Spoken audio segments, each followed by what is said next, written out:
What is one moment in history that is wildly significant, even though most people don't realize it? Facebook started the Events feature in 2005 and Groups feature in October 2010. In December 2010, Tunisia overthrew its government and revolution spread through the Arab world. Egypt, Libya, Syria, all organized through two features on Facebook. The Chicago Tylenol murders, 1982. Someone was switching the medicine inside the capsules with poison, and putting it back on the shelf for people to purchase and use.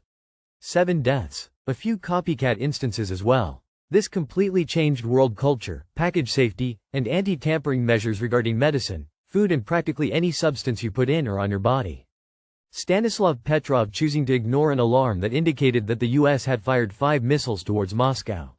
He disobeyed military orders and saved the world from nuclear war in 1983. The Spanish-American War. It's a footnote for most people, but it set the US on the path it's on today. I'm guessing Adobe Flash shutting down, it got rid of all the childhood media we had. Not to mention, Adobe Flash itself, it played an extremely important role in the early days of the internet. It was used for interactive web pages, advertising, animated videos, e.g. Homestar Runner, Happy Tree Friends, and video games. E.g. Club Penguin, the world's hardest game. Diego de Landa's burning of Mayan libraries. When Lucille Ball saved Star Trek. It was set to be cancelled after the very first season, but she bought the rights and started shooting at Daisy Lou Studios. Star Trek gave us automatic doors and cell phones and the first televised interracial kiss, and that franchise is still busting down barriers to this day and inspiring the new science minds of tomorrow. I am a Jedi, like my mother before me, but those Federation nerds got my respect.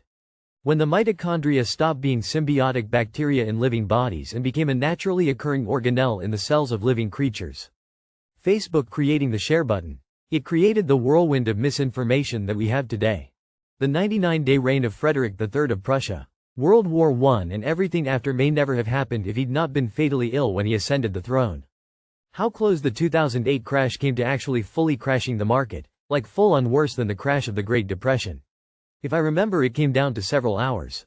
During the Cuban Missile Crisis, a Soviet sub near Cuba was being depth-charged by the US Navy.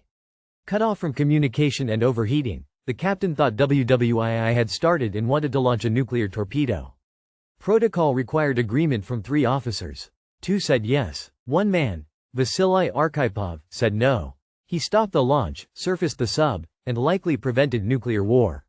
The guy literally saved the world, and most people have never heard of him. Behind the Bastards made a compelling argument that Oprah's coverage of Satanic Panic may have laid the groundwork for QAnon and Trump's presidency. The Broad Street cholera outbreak of 1854. The local doctor was convinced the disease was in the water. He had the handle of the water pump removed. Cases dropped dramatically. This started 2 things: scientific investigation of disease outbreaks and microbiology. Something like that anyway. Bush versus Gore.